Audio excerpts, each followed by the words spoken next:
Hello everyone and welcome to another day of VLOGMAS. We're changing up our filming location a little bit and I'm in front of our living room tree today. So in this video I'm going to be rating the books that I've read this year. I'm currently reading a new book but I don't think I'll finish it. I've just been really busy with like VLOGMAS and everything else going on. So I won't include that and we're just gonna go through everything else. I think it was a slow year in reading for me, honestly. Like looking back, I've read way more before.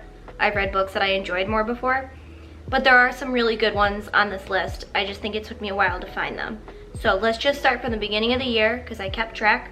Also, some of these books I borrowed from the library, so I might not have the physical copy, but I'll include like the image of the book somewhere above my shoulder. I don't know which side I'll go with, we'll see. But starting with the beginning of the year, I read To Kill a Mockingbird. I actually reread it for the second time, no. Reread for the first time, but it's my second read. So we obviously all read this in high school, and the last time I read this was my freshman year. I was 14, so it was 10 years ago. I decided to give it a reread. I found it, I think, at the thrift store for like $1. That's why you go to the thrift store for books, because you're gonna find cheap shit. But anyway, this is a classic. I remember really liking it when we first read it in class. It's enjoyable, but as I reread it, I'm like, it's not my favorite book I've ever read, especially considering, I mean, it's a classic, I get that. The theming is great. The lessons that are learned are important. However, some of it's a little dry. I enjoy seeing it through Scout's point of view, but overall, I rate this at a 3.5 out of 5. So like I said, it's enjoyable. I'm not gonna knock it for what it is, but it's not something that I'm like, oh my God, I need to reread this every single year. And that could just be because I have poor taste, or it's just, it is what it is. I enjoy it. I enjoy the whole plot. I enjoy the characters, but it's not my favorite book of all time. So that's why it's a 3.5 out of 5. So literary critics, please don't come at me for that. I'm sorry. There's other ones I like more than this book. And we're also going to pretend that Go Set a Watchman doesn't exist. I refuse to read it because Atticus Finch is the man for the most part. I think he still has some antiquated ideals, but again, this was like the, what, 30s? I can't remember, I'm sorry. 20s or 30s at the time. So he's not gonna be Mr. Perfect, however, pretty close. And I haven't seen the movie since I was a freshman either, so I wanna rewatch the movie as well. But anyway, 3.5 stars out of 5 stars. This was my first read of the year. It's a classic. You have to read it at least once or twice. I think twice. So if you haven't read it since high school, please read it as an adult. It's different. I mean, when you're 14, you don't have the brain capacity to understand anything. I know I didn't. I still don't have the brain capacity to understand anything. So again, moving on, at least read it, okay? The next book was super hyped up on booktok. Like, I saw it on everyone's list. They're saying, oh my God, it's so good. The twist is so great. I loved this book. So I picked it up. I think I spent $11 on it. Wish I didn't. We were liars. And I bought it, and after this book, like, I stopped buying books and just started borrowing them because I was sick of spending my money on shit. Like,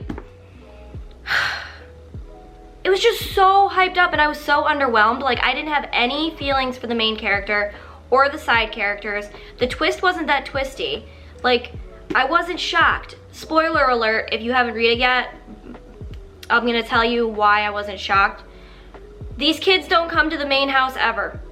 Their parents just let them wander around, go stay somewhere else. Only the one girl is talking to them. Yeah, they're dead. They're ghosts, obviously. Not ghosts, but they're all in her head. It wasn't the worst thing I've ever read in my whole life, but I just didn't feel any connection to the story. I mean, it wasn't bad. It's just not something that I'm ever going to read again. And I think it was overhyped.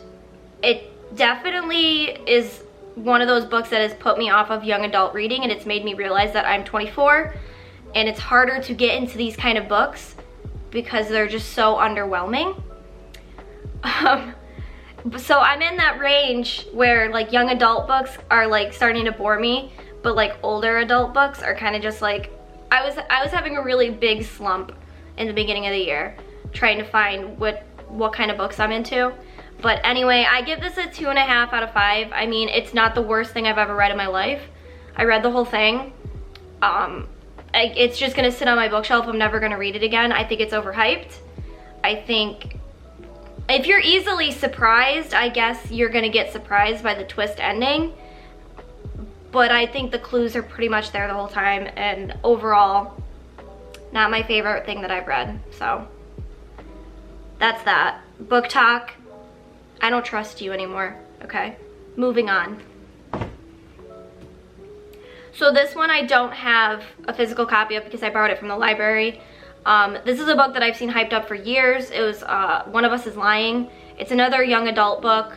I thought, sounds kind of cool, like Breakfast Club meets whatever, mystery.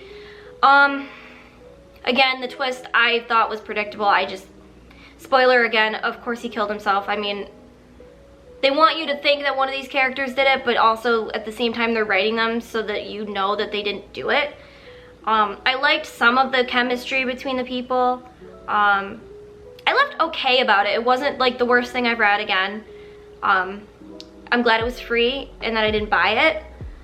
I think it's something that if I was in high school, I would have enjoyed it, but as an adult, it's kind of just like, I'm sick of things being set in high school.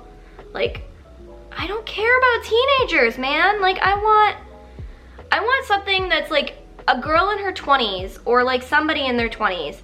And all of these books are either they're in their 30s or they're teenagers. So like, can we find something for people my age? So it's difficult. I think it was a decent read. I liked some of the characters. I mean, it was engaging for the most part. Would I read it again? Probably not, and I had no desire to read the sequels. I know they're not the same characters, but again, I thought it was overhyped. It's okay if you read it, like it's not awful. I didn't leave thinking, wow, I wasted my money like I did with We Were Liars. Overall, I think I'll give this book a 3 out of 5. I mean, readable, enjoyable for what it is, especially because it was free. So, next one.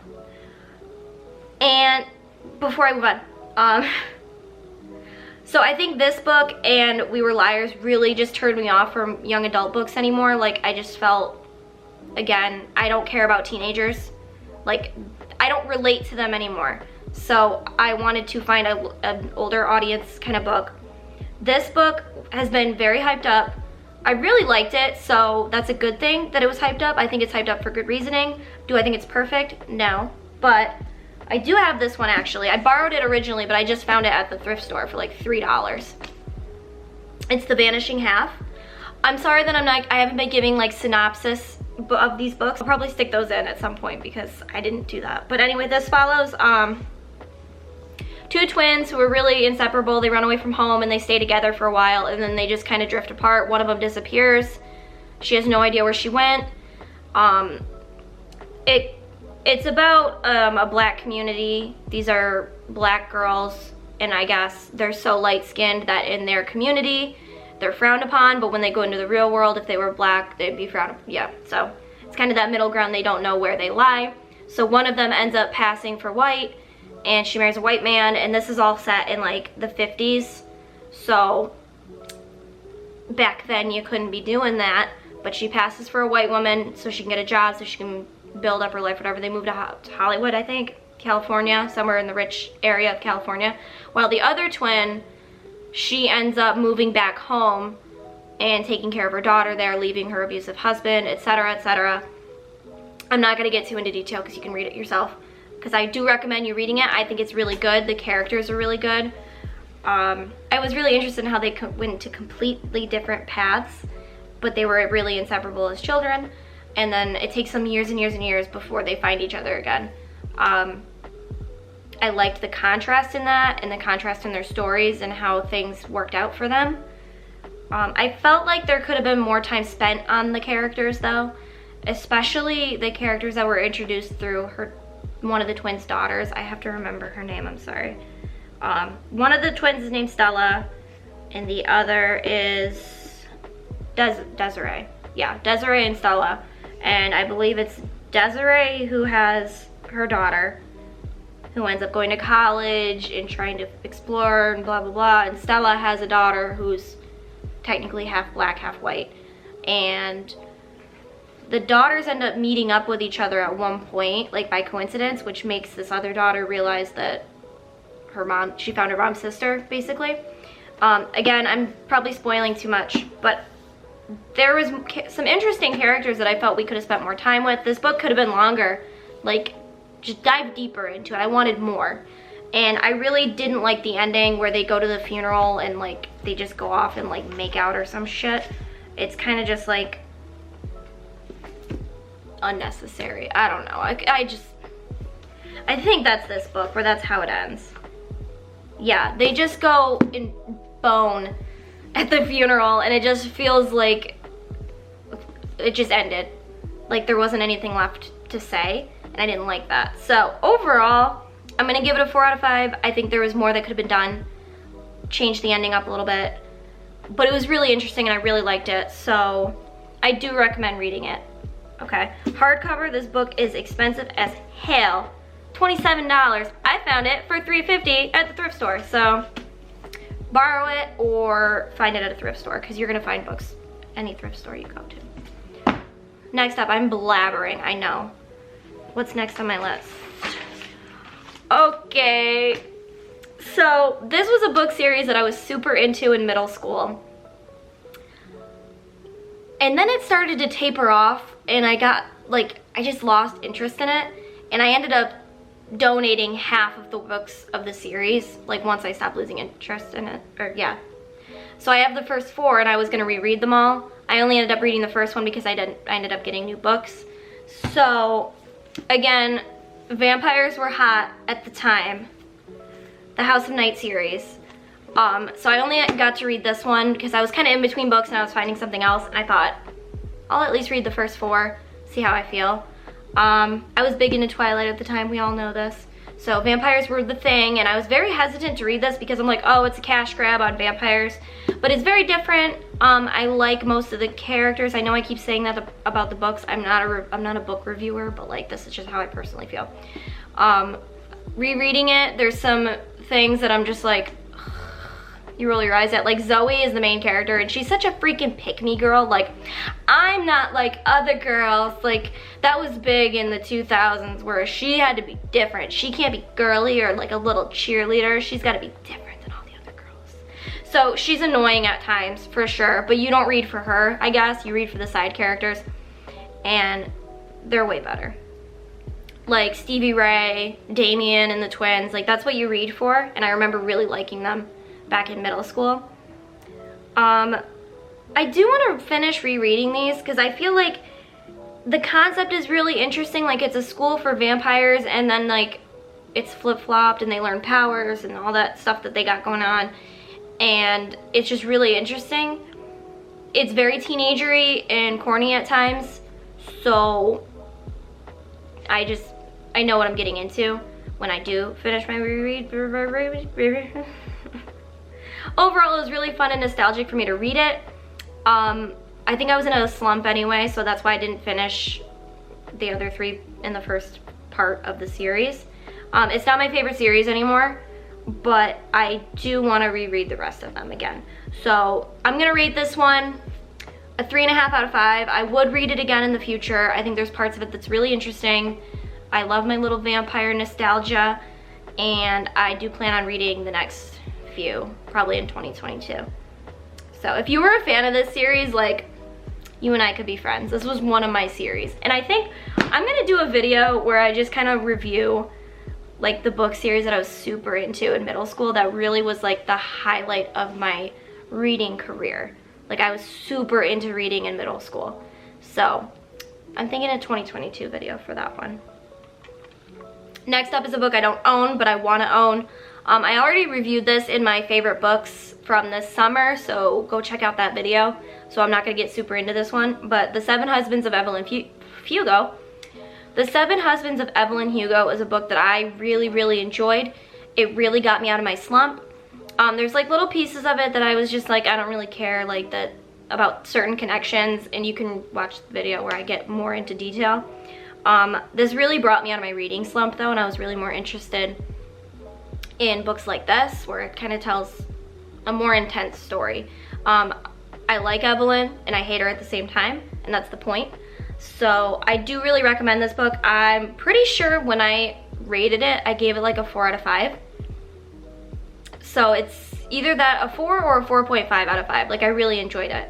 I'm sorry, I should have looked before what my old rating was, but it's up there. It's not a 5 out of 5, but it's up there. So we're gonna move on because I already talked about it. I ran out of space a little bit, so I gotta start that over. The next one is Where the Crawdad Sing. I really liked this book. It was very hyped up. It follows a girl who kind of gets abandoned by her family, and she's got to live off the land and like the swamps and learn how to fend for herself. People judge her. So her name is Kaya, and she just gets abandoned basically, and she avoids going to school. So she just grows up learning nature, and she meets a guy and they become fast friends. Like, he kind of looks out for her, but he's got it a little bit better than her, but not much better. And then eventually they start to like boink. No, they start to connect and they like fall in love and all that stuff, but then he like ditches her when he goes to college because he sees her as kind of like trash. So she's heartbroken. She continues trying to survive off the land. She kind of avoids people because they all judge her, call her white trash, call her like the lady of the swamp or something like that. And it gets more into like, the book starts out with like a murder mystery, so you know Kaya's gonna be involved in that somehow. She's pretty much accused of murdering the star quarterback of the high school, but like they're adults now. But she dated him briefly. He used her because he wanted to just hook up with her and all that. Anyway, so it kind of gets into, did she do it? Did she not do it? So I'll let you read the book to find out if she did it or not. And I like how it ended. I like that she wasn't just like, again, I don't want to spoil anything, so just read it. I really liked this book. I'm gonna give it a 4 out of 5. Where the Crawdad Sing. Definitely recommend it. Okay, go for it. Okay, the next one I also don't have with me. I brought it along with me on, hi Cocoa Bean, hi. She's like, her ears are like, what are you doing? So the next one I brought on vacation with me is kind of like a fun beach read. It's called The Hating Game. Very hyped up on TikTok, like on booktok. It was enjoyable. It was a cute little rom-com. Like, I love my enemies to lovers vibes. I don't think we got enough of the enemies part though. They kind of never really were enemies. They were just kind of like bickered, but I could have enjoyed more of that before it gets too emotional. That's not the fun part for me. It was very cliche and corny, very hyped up. I don't think it's the best rom-com kind of book because it's very like that meet cute Lifetime movie kind of vibes to me. And like I enjoyed it. I enjoyed reading it. I devoured it. It's a summer read. It's like a summer fun read. That's kind of guilty pleasure is what I'm gonna name it. I just felt like you didn't get much of Josh and Lucy's like rivalry. Like, there wasn't really much of a rivalry other than he's like a cranky guy and she's like, oh, super bubbly, whatever. Everything felt a little bit predictable. Again, I said it's cliche because it's that typical rom-com, like, oh, they discover that they're friends and then he like takes care of her when she's drunk, and it's every cliche possible. Did I enjoy it? Yes. But I know what it is, and I know that it's not like a masterpiece. I really hated the part at the end, at the wedding, where Lucy like tells Josh's dad off in front of everybody, and it gave me such secondhand embarrassment like reading that scene. I'm just like it's so cringy, and people love that part. I hate it because it's like, oh, and then everybody clapped in the room. It's, ugh, didn't need it, didn't want it, hated it. Overall, moving on, I'm gonna just say it was a good summer read, but it's nothing groundbreaking. Don't expect like some big magical thing to happen when you read it. It's just, it's there. And it's fun, but again, it's just gonna be what it is. So I'm gonna rate it a 3.5 out of 5. I'd probably read it again, but it's definitely a guilty pleasure. So next up, I grabbed this book at the cafe at Barnes & Noble, the Starbucks cafe. So lately they've been doing this thing where they'll have a book and you can get it for $5 with the purchase of a cafe item, which I think is great because like $5 for a book, hell yeah. So I grabbed The Sun Is Also a Star. I liked this, it was really cute. It's a young adult book, which I kind of swore off, but I had a good time reading it. I enjoyed how unique it was, and I like the shifts and perspectives and different people's stories. Overall, it's pretty unique for the storyline, the kind of like background these characters have, and even the ending, like you expect them to just, spoiler, wind up together in the end, and she doesn't get kicked out of the country, but like life doesn't always work like that. So I like the realism of it, that you don't always get what you want. I think their characters together were really cute, and I would definitely read it again. And I really enjoyed the ending, even if it was sad. Like I said, it's like realistic. So I'm gonna give this a 3.5 out of 5. I've heard the movie sucks though, so I probably won't watch. Maybe I'll watch it one day if it's like free. But overall, I enjoyed it. So I gotta move quicker because I am running low on my battery. Next up is a book that I saw at Barnes & Noble. It was on sale for $10. Gamora and Nebula. Gamora is one of my favorite characters in the MCU. I think she's really underrated. She's like a bad bitch. So this kind of follows Gamora and Nebula right before like Guardians of the Galaxy. We kind of see why they hate each other, how Nebula lost her arm, and then why they end up hating each other again, and how she becomes Cyborg Lady. I think it was a little bit slow at first, but I think the writing was very true to their characters. Like it felt like it was really like Gamora and Nebula. I love the connection between Gamora and Nebula and kind of their like love-hate relationship. So I definitely recommend this. I really enjoyed it. I rated this a 4 out of 5. Like I said, it's kind of slow at the beginning, but then it gets more into it and it's more enjoyable. So I liked this book. The next one is another one of those books that I picked up at Barnes & Noble for $5 at Starbucks.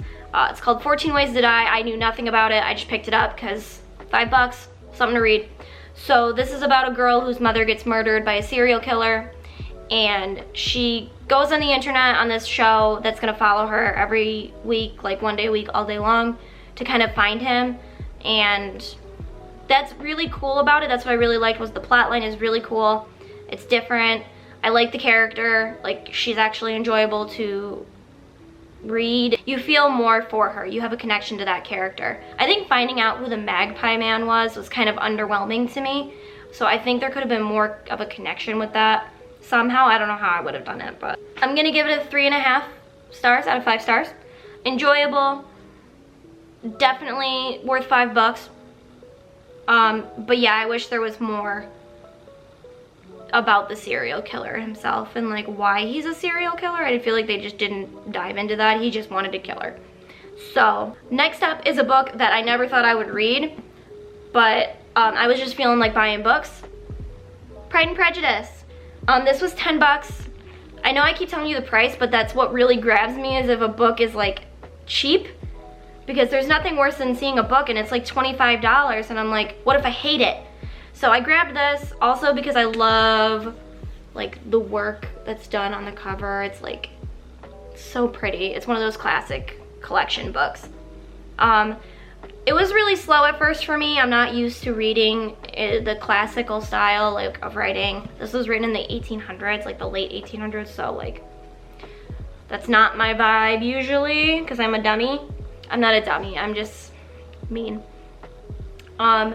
I love the enemies to lovers trend. I wish we had more time with Darcy and Elizabeth together. But Mr. Darcy, we love him. I love his character development and that you get to find out he's not actually a big piece of shit like you think he is. And he becomes kind of like a little softy. And I love Elizabeth. She's very headstrong and she knows what she wants. She's not gonna settle for some little bitch like, what's his name? Wickham 1, 2, her freaking cousin. I know that was the thing at the time, but like he was such a little, like, ugh, Weasley loser. Mr. Collins, oh my God. Ugh, cringe. And so like the book is funny and it's romantic and cute. So I definitely recommend it. Once I got into it, I got really into it and I was trying to read it all the time. So yeah, again, I wanted more Darcy and Elizabeth together because, you know, they spend quite a bit of time in between their like meeting up. Overall, I'm giving it a 4 out of 5. It was really good. I just wish I had more Elizabeth and Mr. Darcy time. So the last book that I read this year and finished, it was probably my favorite of the year. No, it is my favorite of the year, I think. It's tied with The Seven Husbands of Evelyn Hugo for being my favorite of the year. This is Loki. It's by the same author as Gamora and Nebula, Sisters in Arms, Mackenzie Lee. I enjoyed this one a lot more though because it just immediately like grabbed me. It was very Thor and Loki banter, like that sassy little angsty emo bitch Loki, preteen years, like it just immediately grabbed me, the plot, the characters. I loved getting a background on Loki and why he's kind of just hated by everybody in Asgard for like no reason. And it's mostly because he can do magic. And he's kind of discovering all of what he really can do. And he gets sent on a quest by his father, aka Father of the Year Odin. And it's kind of like this piddly ass like assignment because he's just trying to get rid of him. And he ends up kind of doing the right thing in the end. And then you kind of see him weighing his options like, hey, do I want to be the evil one or do I want to change and decide who I want to be? And I think that morally gray area is what interests people the most about his character, is that you don't know if he's going to do the right thing. He's a sneaky little bitch. And like that's what's fun and engaging. It's not so cookie cutter.